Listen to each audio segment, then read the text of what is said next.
3, 2, 1, go. Hello. This is Ignacy from Portal Games. And this is the Podfather of Gaming, Stephen Bonacore. You are listening to Board Games Insider, episode 207, and we're recording this on August 18th, 2021. Board Games Insider is a proud member of the Dice Tower Network, and Tom Vassell was not the very special guest of honor at the Great Plains Game Festival. Tom Vassell didn't get gifts of mead and cinnamon-infused brandy and M&Ms delivered in his room upon his arrival. And you know what? Tom Vassell didn't get this shirt, this wonderful Nebraska Cornhuskers shirt that I am wearing, and you can see it if you're watching us on YouTube. So he's so jealous now. Don't you agree, Ignacy? Stephen, I don't know about Tom Vassell, but I'm jealous. So I watched photos on your feeds on Facebook and Twitter, and it looked like you had a blast. So kudos to everyone involved. I really did, and we'll talk more about that, in just a little while during the normal segments. Yeah, great time, great people. We'll talk more. But in the meantime, Ignacy, serious stuff. What's happening over at Portal Games? Ignacy almost had a blast working. And the news of the week is that I started what I was already teasing, the experiment. That means that I promised that I will record 100 vlogs for 100 days. This is like insane project. Every single day I'm recording a new episode of my vlog, and I'm doing it to try to grow my YouTube channel, to try to answer the question, what is the most interesting content for the board gamers? We discussed this in the previous episode.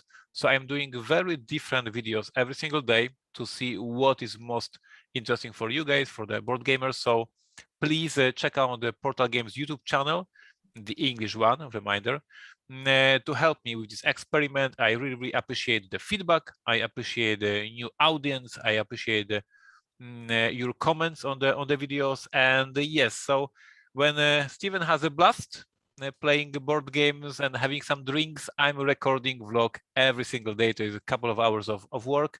But well, we will see after 100 days if I will be still super happy with this crazy idea. And my brag of the week goes to superb review of Vienna Connection, the game we released a couple of months ago. Blue Pack, Pink Pack decided to review this game in their episode number 200. So very nice milestone. Congratulations to them for the milestone, and congratulations to me and my whole team for creating this great game. And thank you for the very kind review. And I did a special video with about 24 people to thank them for their great work over 200 episodes. And I told them that they better keep going because they got to catch up to us now. We are ahead. We're ahead by a little bit. So congratulations to Rob and Christina. It's absolutely great. My pre-orders and my street dates, we just released the last Thursday $1 Million Script, the party game that Stephen told you everything about already, and I tried as well. On September 5th, this is a Sunday, we are celebrating the Day of the Moloch, and 2 days before this Sunday, we have a street date for Neuroshima Hex Year of the Moloch edition, and the new expansion for Neuroshima Hex called Beasts. We were joking about this the last time, but I have no clue how many expansions we already released, and this is true. I really lost count. Tickets for Gen Con event still available for you. So if you want to play games with Steven and Blue Pack, Pink Pack, because I think the Rob is there, right? That is right. And Z and our Daniel, like ton of amazing people, and designer himself. We got to talk about this for a moment, though, because there's still tickets available, which is amazing that they'd be still, because this, I would have thought it was sold out. But really, I think one of the highlights of your convention will be to come to the $1 Million Script launch event on Thursday night at 7 p.m. Get a ticket. I think it's $2. That goes to Gen Con. Nobody makes any money on this. Yep. And think about the guests that are going to be there. Forget about me. Okay, me. You hear me all the time. Not important. Paula Deming, noted actor, and This Game is Broken podcast. And she's just absolutely amazing. I can't believe we got her. Z Garcia from the Dice Tower. Tom said he didn't want to do it. Huh, too bad. Rachel Blasky from Your Invited live stream. Hobby Gaming brand consultant. Rob Rouse, who we just talked about from Blue Peg, Pink Peg.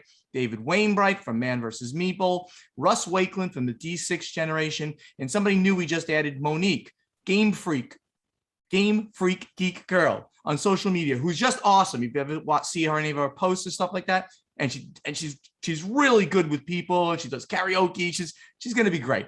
And we still have tentative people, so I don't want to overplay everybody. But those people are pretty much confirmed. Sure, it could change, but the fact is, this is going to be a fantastic event. I'm so excited about it. It's literally the number one thing I'm excited about doing at Gen Con. So I am really stunned that you guys pulled off such an event. I will be complaining every week that I'm not there. And because this sounds like an NBA, stars game. Like, yeah, seriously, like you are talking all the funniest people in the industry, all the vloggers and videocasters, and they're in one room playing a funny party game. Like this is NBA finals. This is the or at least the All-Star game, right? Yep. This is the All-Star game for $1 Million Script. Anyway, don't oversell it.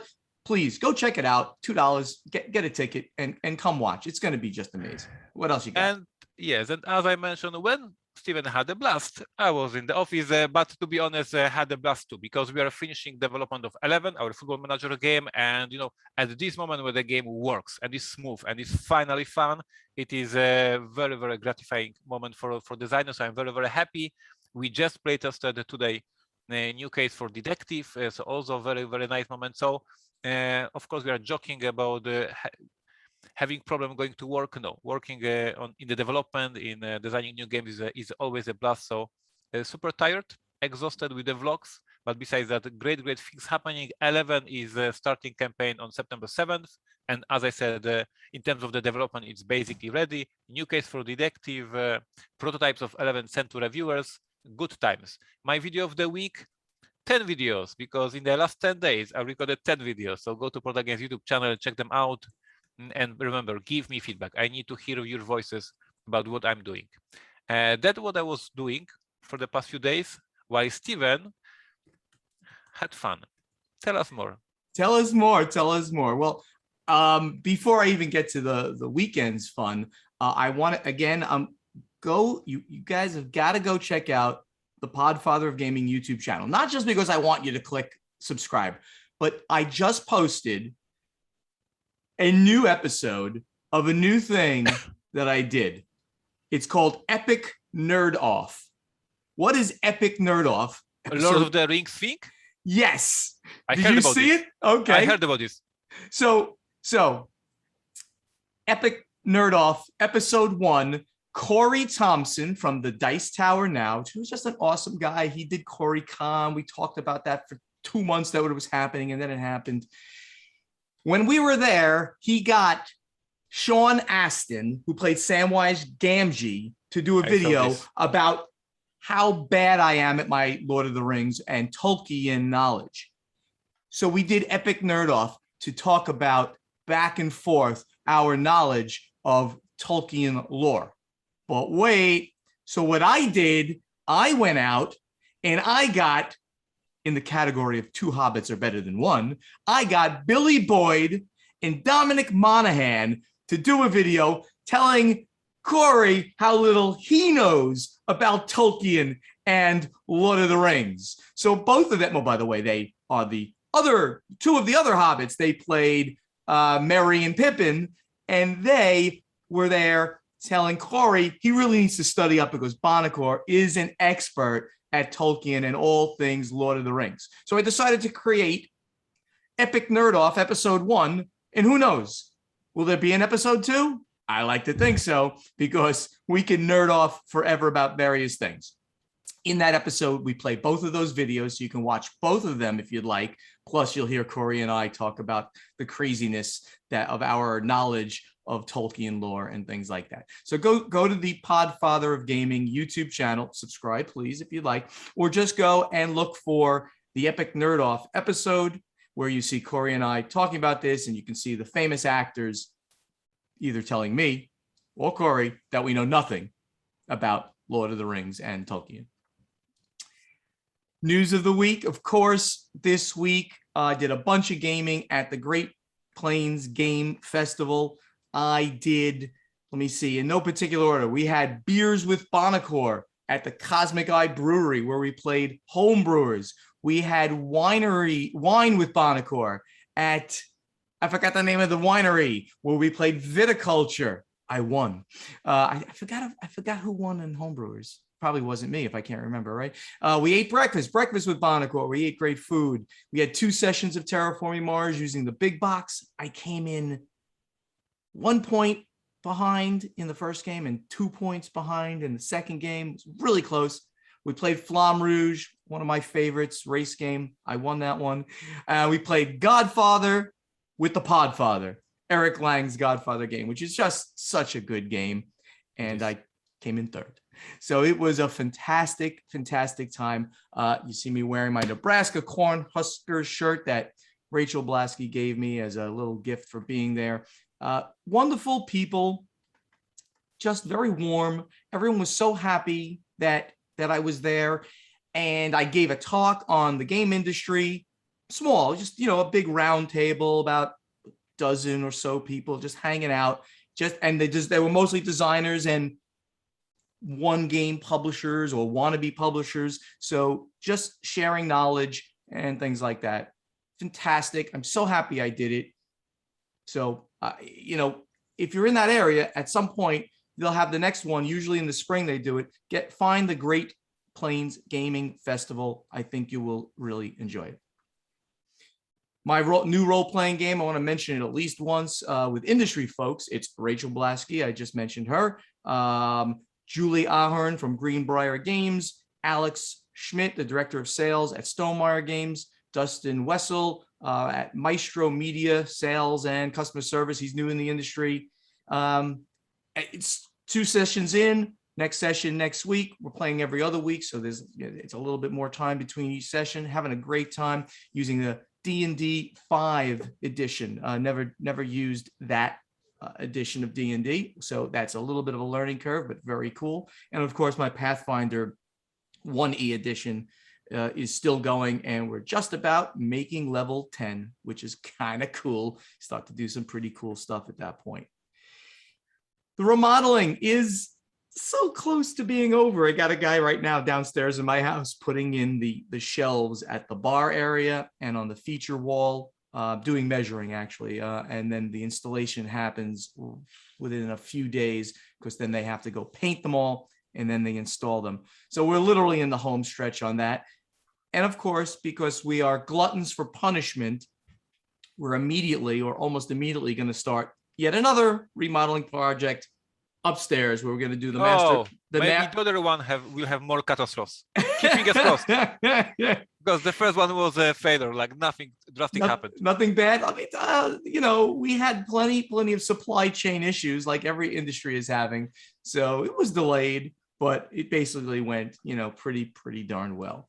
Master bath and upstairs hall bath will be done for the next one, plus the doors and the moldings, just to modernize everything. So I'll start complaining about that one, in like September. Looking forward. Good. In 2 days, I leave for the Gathering of Friends. Ignacy, gonna miss you there. We will record next week. By the way, I guess we should just admit to everybody, we didn't record 1 week last week, so we have a gap there. First gap we've had in a long time. It was because of the travel to Nebraska, and they kept me very, very, very busy. But there won't be a problem next week. We will record the normal time, so we'll drop the episode at the usual time. Gathering of Friends is going to be much different this year, much smaller. I'm sad that a lot of the Europeans won't be there, but the Americans, I can't wait to see you, and it's going to be fun as always. From there, I'm going to fly directly to Las Vegas for a special event there, and I'm going to tell you about that in a second. I'll tell you about that at the end of the show. It'll keep you listening there. After that, when I come back in September, the first thing is the Dice Tower Retreat, which is kind of cool. I wasn't going to be able to make it, but now I will be able to make that. So I can't wait to see everybody who's coming down to Florida for the Dice Tower Retreat. That one is going to be in Miami. That's cool. They're doing a second one later in November in Orlando. Very cool.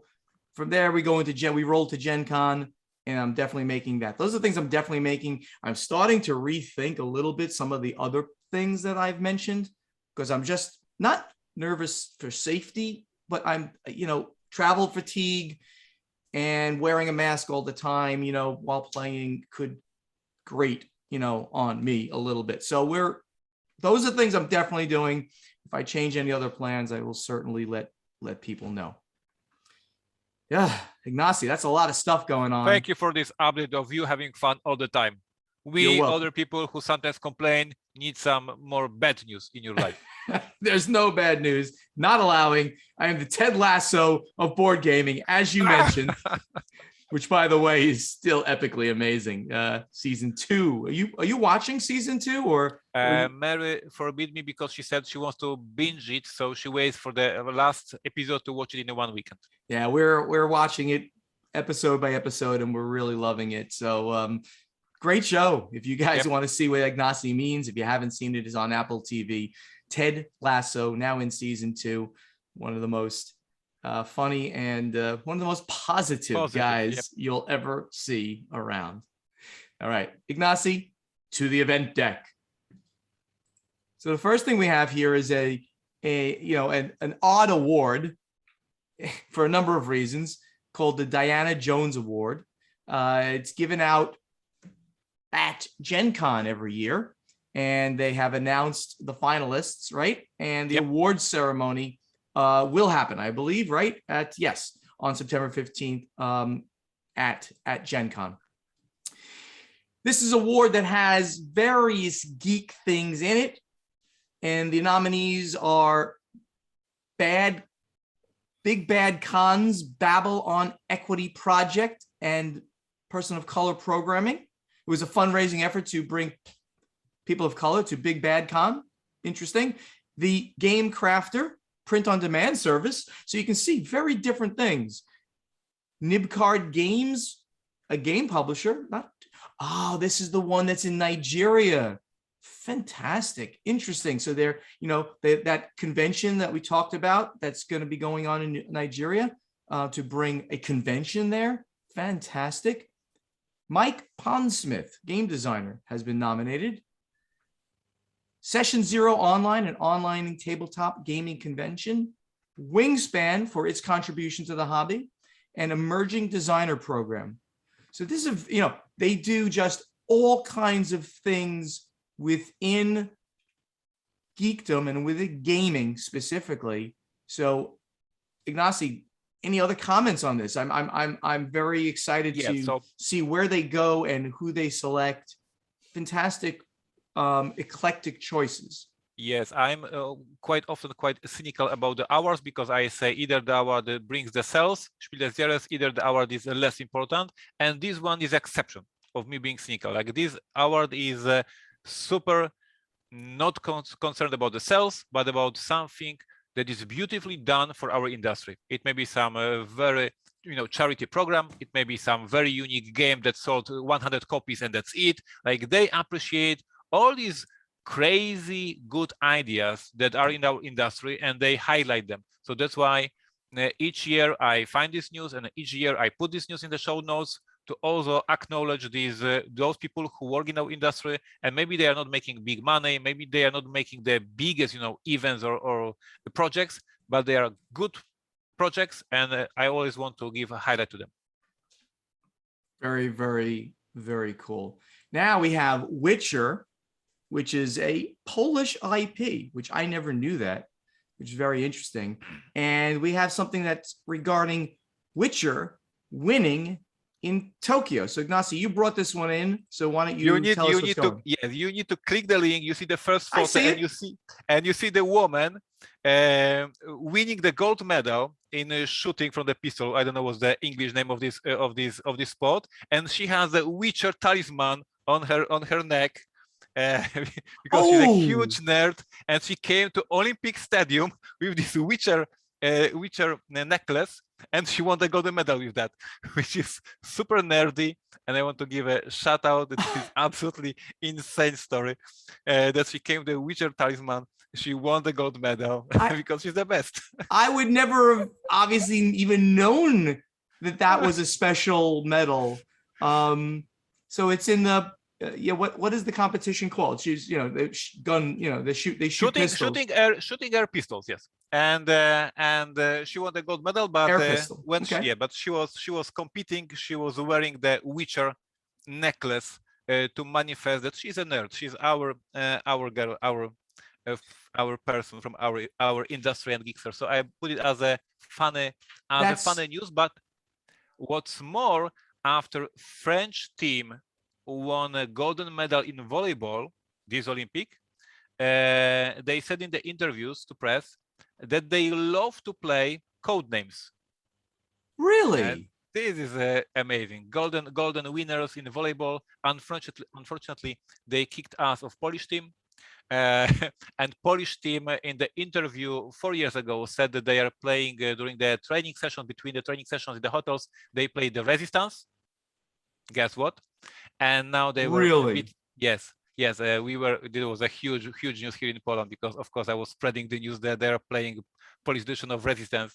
And now the French volleyball team said that they're playing code names in between the training sessions. So yes, we are getting more and more mass market nerdy, and I love it. That's great. By the way, again, I don't know Witcher. I want to go back to Witcher for a second. And I'd like to mention her name, Vitalina Vatsarashkina. Not so bad. And is she from Poland? Or is that sounds more like it's Russian or one of those countries, Russia or Georgia or one of those? What is she? Do you know? No, I'm checking, but I don't know. Okay. He doesn't even know. She won a gold medal, and we don't know what country. Yes, I was super freaked about the Witcher talisman. That was the most important. Yes, it was, and and her necklace said she was representing School of the Cat. So obviously that's part of the the lore. Yep. All right, you could figure out what she was, what country she's from. We'll move on to the next topic, and we'll get back to that. It's GAMA, Ignacy's favorite organization in the industry, and the Horizons Fellowship Program. And there's an application deadline which just passed, sadly, so I apologize for not getting this out sooner. The GAMA Horizons Fellowship is a 6-month accelerator for prospective and newly established tabletop gaming publishers, creators, retail store owners. It was created by GAMA's Diversity and Inclusion Committee to help address the needs of communities that have been historically underrepresented in the tabletop industry. The fellowship will connect participants with industry professionals who will serve as mentors and peer coaches and will provide access to grants and resources essential to developing and sustaining successful business relationships. The first cohort will launch in October 2021 and conclude at the GAMA Expo in Reno, Nevada, held March 14th to 18th. So this is as I mentioned just now, people will be getting grants and mentorship to, and this is for people of color, to succeed within the gaming industry. If you're in the categories as mentioned here of all of those who are part of GAMA now, which are publishers, creators, and retail store owners, you could have applied. Apologies to everybody for not mentioning this sooner, but I think this is a great thing to mention because GAMA, we do sometimes talk negatively, or one of us talks negatively about GAMA occasionally, and now a very good thing to do for a group that is historically underrepresented within the gaming community. Drum roll, drum roll. Once every 200 episodes, Ignacy says something nice about GAMA. This is today. This is the news I appreciate. This is the news I love, that there is an action taken to help people in our industry. This is not about the new board members. This is about actual action to help somebody. And this is like some money. There is some education. There is a free pass to be at GAMA. Love it. I need more of that. If Stefan is listening to us, Stefan, I don't always complain. Sometimes I say good job, and this is the day. But Stefan, he mostly complains. I did tell you I had lunch with him when I was in Vegas last time, and he said, "Yeah, I got to listen to your podcast. People are telling me that you were talking about GAMA." I said, "Well, we talk about GAMA a lot, and what I talk positively, someone might not talk so positively sometimes. But sure, you can listen. We are fair. That is, I will always be fair. Absolutely. And this is a good program. I Yes. appreciate that. This is what we are looking for. Help people in the industry to grow. This is perfect. Absolutely. Here's a bad news or something that's very important that we talked about in the past. Ultrapro, right? We know who they are. They make the card sleeves and storage solutions and all kinds of stuff for card. Basically, there are a lot of cards also make board games, sounding the alarm on counterfeit goods. Ultrapro recently sounded the alarm that counterfeit Ultrapro collectible storage goods are being sold on the open market and are warning retailers to be vigilant against buying them. Ultrapro has a strong brand in the collectible storage space for decades, and now their staple products are being counterfeited thanks to increased and streaky supply chains, which we know about. They are currently investigating the source of the counterfeit products and have reminded retailers that genuine Ultrapro supplies are sold through their Ultrapro account manager. Ultrapro goods offered directly by a factory or factory representatives are counterfeits. So buy them through an appropriate chain. Ultrapro is prepared to take legal action against counterfeits, both overseas and domestic, to protect their brand. If a retailer believes they've received counterfeit Ultrapro goods or solicitation for Ultrapro products from anyone other than their Ultrapro account manager, they should forward any information they have to sales@ultrapro.com. So now it's expanded not only board games, but the accessories. Ultrapro is huge. It's a huge company. They tens of millions of dollars in sales. I bet. I don't know that for fact. It's privately held. And it's interesting and sad that, yes, the bastards, who are counterfeiting have now said, hey, we can make money stealing this IP, these products as well. And this is so much easier than, copying and making a fake copy of Terraforming Mars is so much more effort than just making, sleeves with the logo of Ultrapro and put so many sleeves on the market. So this is terrible. We always remind you guys, you as a customer, if you see something in a very low price, please be careful, because it may be just from the illegal sources, and this is bad if we support such things. Absolutely. And if you're a retail store, that's who would normally be probably buying from, for these and then stocking them, or if a gamer sees it online, just be careful about who's selling the product. Wizards of the Coast and digital gaming segment sales surge in Q2. We keep talking about how big now the Wizards of the Coast and digital gaming is for Hasbro. And again, a huge surge in the second quarter. In fact, more than doubled in Q2 2021 behind record sales on two Magic the Gathering products. Sales in the segment were $406 million in Q2, up 118%. Wow. From a full year ago. Now, we will remember that a full year ago, Q2 did have, that was like the height of the pandemic, right? Q2. Yep. Everything shut down. Everything shut down. So take that into consideration, but still an amazing figure. The increase was attributed to two record products, Strixhaven and Modern Horizons 2, released in the quarter, along with growth in digital games, including a better than expected launch of Magic Arena on mobile. Dungeons and Dragons also grew, although Dark Alliance, the latest video game release, did not meet expectations, the company said. Profits in the segment were also robust, up 160% from $74 million in Q2 2020 to $192 million in Q2 21. I mean, incredible. And now remember, this is the geek side of Hasbro, right? We rail against Hasbro and such terrible board games that they make, and they just do. watch some of Tom Vasel's latest reviews of Hasbro games. His review of Monopoly Builder is epic. I mean, it is epic. Just please watch that review. It's hysterical. But this is the nerd side of Hasbro, and they are killing it right now.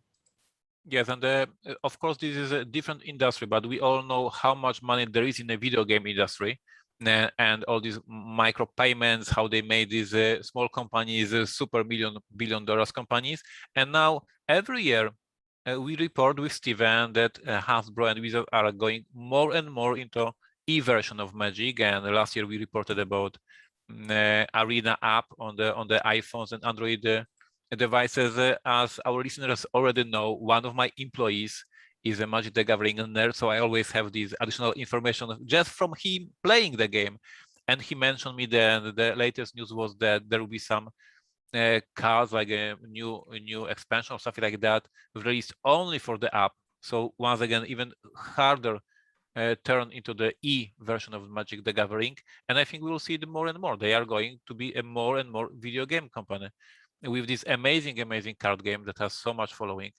For me, this is exciting. I like when the nerdy companies are successful, and this is the case. Yeah, absolutely. And in the continuing topic of nerdy companies being successful, Games Workshop North American trade sales up 44% in the recent fiscal year. So Games Workshop sales through independent retailers in North America were up 44% in the fiscal year ended May 30th, 2021, from 82.6 million to 118.7 million for this past fiscal year, according to the company's annual report released Tuesday. Now, this is interesting, by the way. So that surge in sales includes COVID sales. Yes, and I don't know if you remember, because we were reporting that during the COVID, Games Workshop was very strict and they shut down their own stores. I don't know if you remember that there was like a policy, we are shutting down Game Workshop stores. And this news is about independent stores. So apparently when the GW stores were closed, people were just buying like crazy these miniatures in the independent stores. At least I read this news that way. Yeah, absolutely. And it's staggering. Let me continue here. Even at the blistering pace, independent retailers were not the fastest growing channel for Games Workshop products in North America. Online sales, broken out by region for the first time, were up 83% to 42.5 million for North America. So I mean, it's amazing. So in these sales represent height of the pandemic sales figures. Of course, it's the full year, which includes that really bad quarter there, at least partially. Fantastic. And this is interesting because the general perception of the Games Workshop product is that this is like a tournament game. You played in the stores, you played in the tournaments, and our perception was that when everything is shut down, people will not play the miniature games because they don't have this big table at home. They don't have these, dioramas and, all these things that you need to play miniature game. And that's why we were reporting that we understand the growth of the role-playing games. We understand the growth of the tabletop games. But for the miniature games, we were maybe expecting that people will not play at home. Apparently they did. they somehow fit these big tables at home and played with the friends. Pretty amazing. Pretty amazing. Now, let's take your questions during strategy and tactics. What does it mean, your questions? Are your questions like our listeners? Yes, not your questions. I'm talking to my people. English is very confusing because your means like a single person or many people. Like, I never know if you're talking to me or all these other people. Well, it is. You're using one word to describe to the situations. Blame those jerks in England who actually created this language and stole it from everybody else. Fair point. English, Matthew, we are talking to you. English, Matthew, that's you and your peoples. English is it's a terrible. Why does it have to be the most important global language? It's crazy. Why? Because they went across the world. Anyway. Enough about English. Back on track. Yeah, back on target. I don't have the person's name here, but I have their BGG handle. It's LOL Margu on BGG said, hey, thanks for the podcast. Here's a delicate subject that you didn't talk about, Great Western Trail. Shouldn't you comment on this subject? Of course, without telling too much, but telling from the inside. Should you give your opinion? It's also, I'm like, all right, you know what? So I promise this is good. You know what? I promise. I don't know what you are talking about, so I'm eager. You don't know what I'm talking about? I don't know. No. You know about the Great Western Trail that Stronghold Games had the license, and all of a sudden. Oh, this case, the old case. Okay, now I get. I was confused at the beginning when I was reading that question. You know what? I'm gonna tell everyone a story on the next episode. How's that? Oh my God, we will have a lot of listeners next week. Oh, and it's an interesting. It's a story about Great Western Trail, the license that we had, the relationship we had, and what ended up happening. And it's public knowledge. Well, not that it got publicized, because I didn't, about a lawsuit that occurred. So we're going to talk about this. Tune into the next episode where it could get unhappy. Ted Lasso of Gaming might be angry. By the way, in the last episode, I won't say anything. He does get angry, but it's a very interesting episode. Ooh, maybe I'm the other Ted Lasso for that short period of time. So thank you for this question. You're right, because I like to be honest about everything. I don't like to hold things back and hide things. I'll finally disclose everything that I can disclose. How's that? Next episode, tune into episode, whatever that is, 208. Jack S., who's Stick Dude on BGG. Another one on tariffs. No. Oh, man.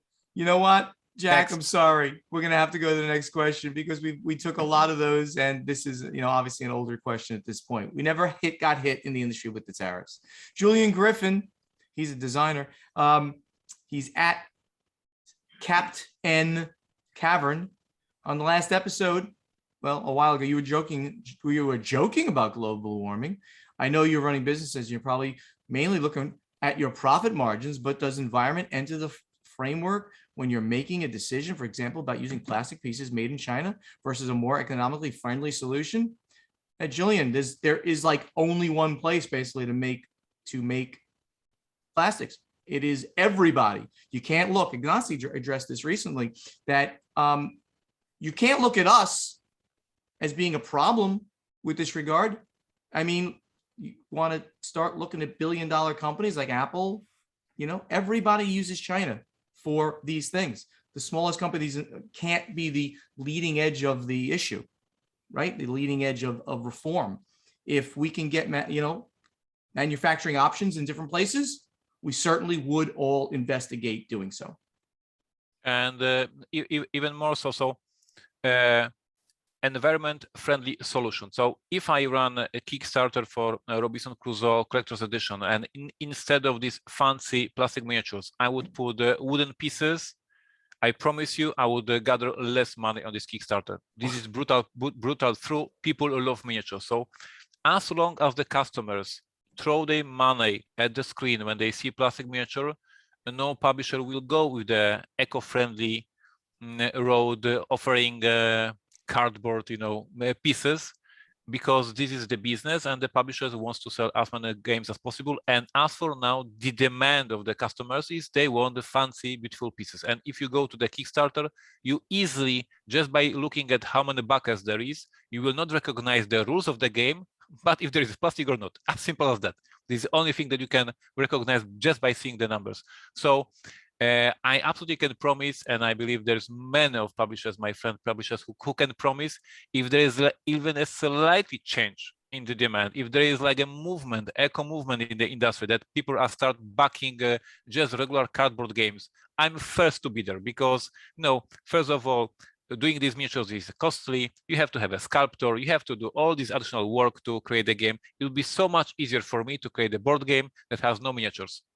But we act for you, for the customers. It's so much more expensive for us to do anything in plastic. Yep. So Do we want to? No. Well, no. But do you out there want us to do it? And the answer is yes, because it's obvious by every sale that is made. Kickstarter is a good way of doing it, and most of what Fantasy Flight has done to make themselves what they are, plastics. Sorry, I don't joke. I mean, if I make a joke about something, it's a joke, and I apologize if it offended you. But global warming is a serious thing. You can't look at us to be the bleeding edge in this kind of environment. James Cartwright, who's at Rindell, he asks, how do you decide on what type of components a game should have? For instance, a worker placement game, should it have cardboard standees, meeples, or full miniatures? Is it just down to cost, or does aesthetics play a part?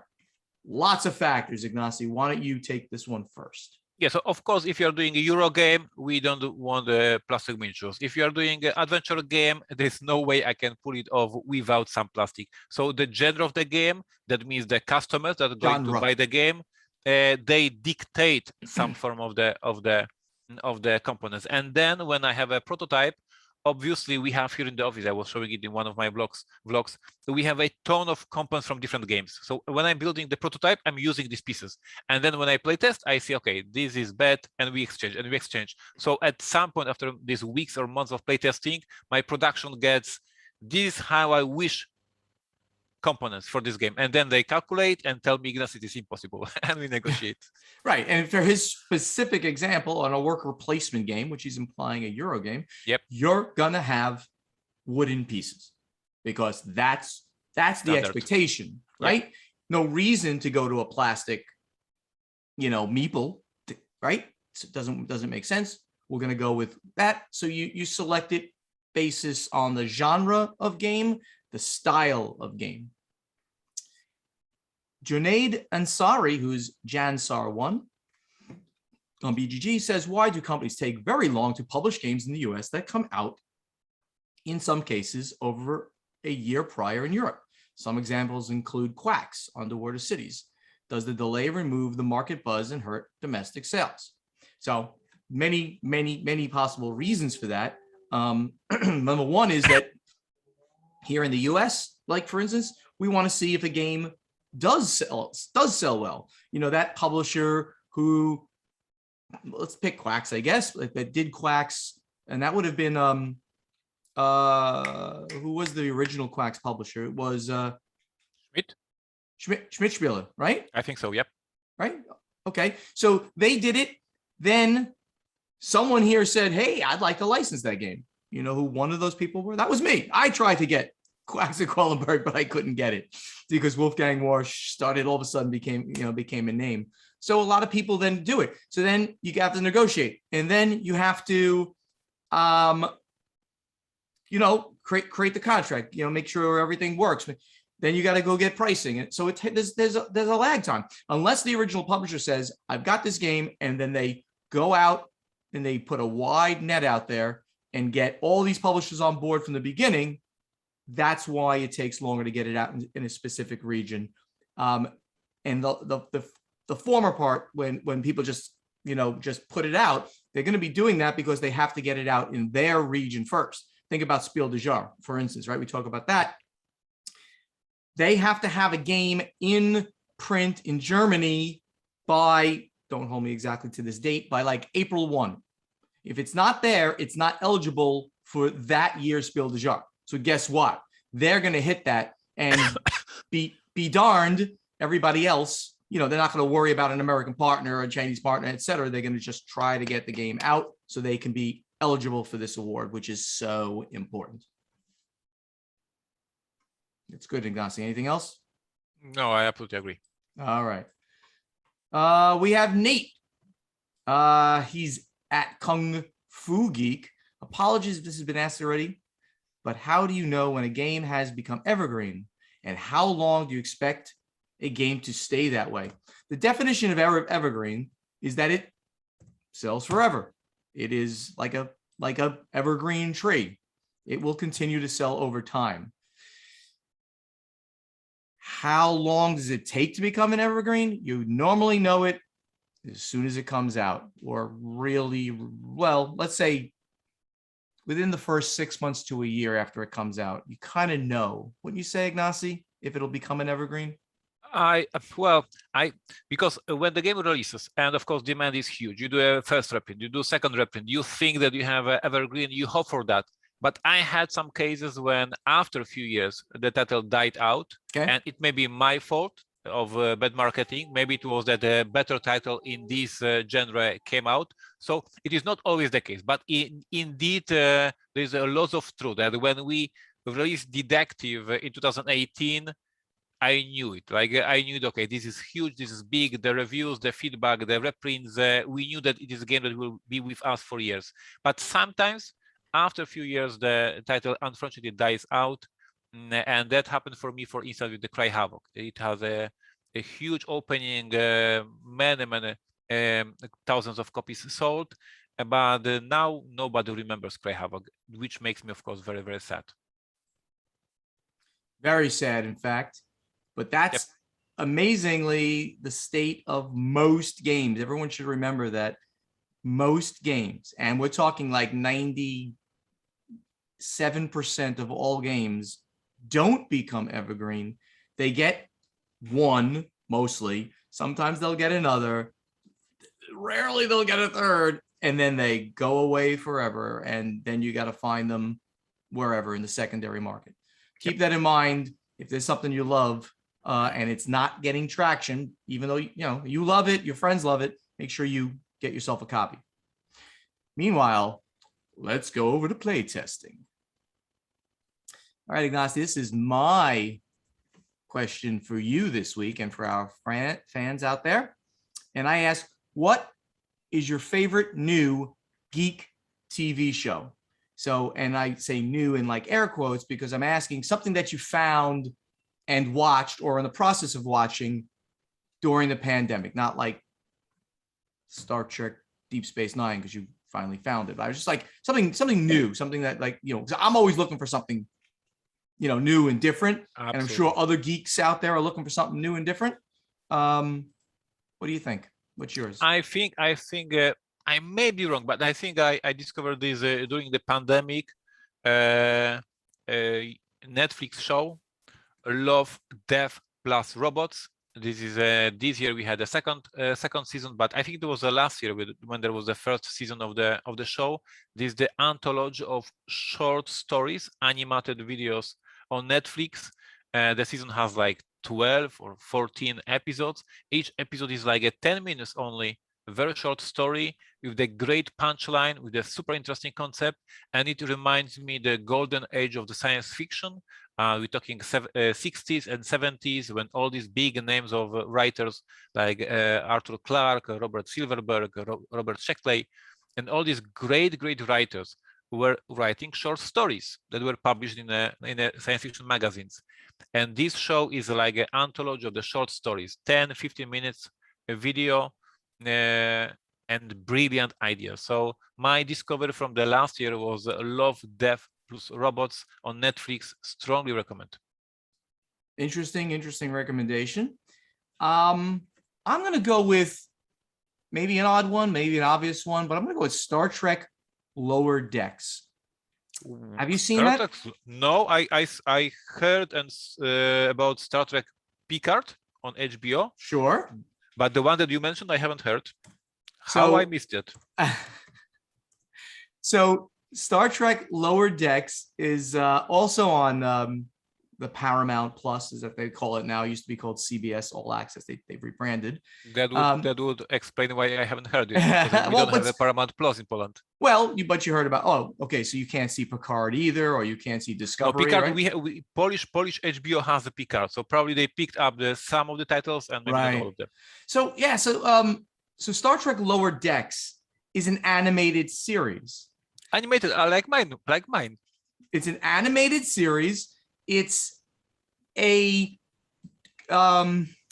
comedy about, on Star Trek, it's always about the bridge crew and the most important people in engineering, right? But how about if you got to all those people on deck 37, and what they're doing on the ship. So it's a complete comedy about them, and it's done in animated. And let me tell you, I recently rewatched the original Star Trek animated series, and it's really bad. It's so I was so sad because the first time I watched it, I was young. I was a kid. I don't know. Maybe I was in my teens, maybe I don't know. But it was bad. The storylines are bad. The animation is hideous. So to see Star Trek Lower Decks bring back an animated series as a comedy with really funny storylines, and they pull no punches. They're just like, they're using all the Star Trek stuff, but in a complete comedic way. So I highly recommend, if you get Paramount Plus or any other way you can get it, get Star Trek Lower Decks. So here's the news from Poland. Poland still has no Disney Plus. Really? Yes, Oh, and it is scheduled for summer 2022. So I like to thank from this place to all my American friends for all these amazing Facebook updates that says like, I love season 2 of Mandalorian. Oh my God, this new episode of Loki was mind-blowing. I cannot tell you how much I love WandaVision. Thank you for these updates because I'm just waiting. And everything you just mentioned are also amazing. And yeah, I probably did start watching all of those. Definitely Loki and WandaVision during the pandemic. Yeah. But I wanted to go outside because everyone's got those. Everyone knows about those. You don't have them. Sorry, Ignacy. But all right, so everybody out there, Ignacy right now is going to create a thread on BGG about what is your favorite new geek TV show. Something you found and watched during the pandemic. He's going to put that out there. Please go to our guild on BGG. So, become a member, of course, and find the playtesting thread for this question and post your answer to it in there. In the meantime, let's go to final scoring. Thank you all so much for listening. Help us spread the word about this podcast by telling your friends to download Board Games Insider wherever they like to get their podcasts. To ask us questions for our strategy and tactics segment, you must post them in the correct thread in our guild on Board Game Geek. To answer our question to you from our playtesting segment, also go to our guild on Board Game Geek and look for the thread with this episode's question. Board Games Insider has a Facebook page, so please like us on Facebook. Also Facebook, like Ignacy's page and Steven's page, that's /Portal Publishing and /Podfather Gaming. Our websites, portalgamesus.com, podfathergaming.com. Please go there, sign up for the newsletters, and get up-to-the-minute information on what's happening at Portal Games and with the Podfather. On social media, talk directly to Ignacy and Steven. On Twitter, it's @PortalGamesUS and @PodfatherGaming, and the same on Instagram. And on YouTube, the ever-important YouTube channels, Portal Games Movies, Portal Games Gameplays, and the Podfather of Gaming, all on YouTube. Check it out. We hope to see you at an upcoming convention. They're going to happen. See some people at the Gathering of Friends. See more people at Gen Con soon after that. Board Games Insider, professionally edited by Matthew Jude from This Game is Broken podcast. If you'd like him to edit your podcast, please drop him a note, either on Twitter or email at thisgameisbrokenpodcast@gmail.com. Also, that great voice you hear in our intro, outro, in between segments is Ray Greenlee. He can be contacted to do voiceover work at raygreenleevoiceover.com. So, Ignacy, I want to tell you about what I'm going to be doing in Vegas. They say what happens in Vegas stays in Vegas. Yeah, that's what I heard. And I'm not going to really be able to tell you too much about what happened there, but I'm going to tell you why I'm going there. And why I'm going there is I'm going to see BattleBots. Do you know that TV series? Do you know what that is? Oh, BattleBots is where robots fight each other in an arena. 250-pound robots. They're loads to the ground. They're not like, they don't look like humanoids. They have wheels and they roll around. Sometimes they throw flamethrowers. Sometimes they punch each other. I saw something like that on YouTube. Okay, so now I get it. Go YouTube BattleBots. It's on the Discovery Channel or Discovery Plus channel if you get that. We do have Discovery in Poland. There you go. So you can check out some of the, I think they still have it on Discovery. They have it on Discovery Plus, definitely. But they also have it, I think they still have some of the episodes, the older ones on Discovery.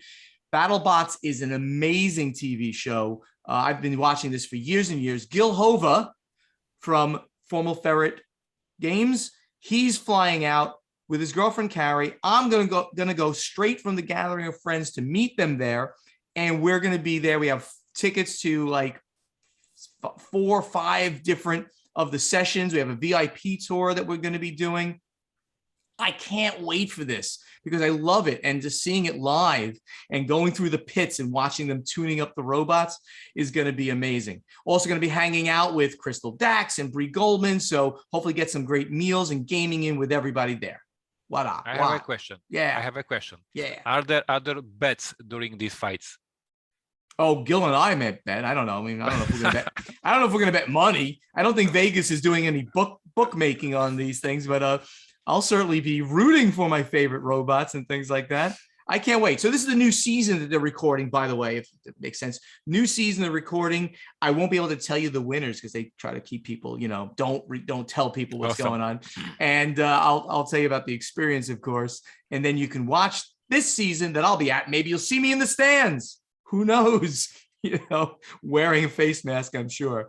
You'll see me in the stands waving and things like that. Can't wait for this. Something different to do, certainly, in Las Vegas. And that wraps up this episode, everybody. Thank you so much for listening. We'll see you in a week. Bye-bye.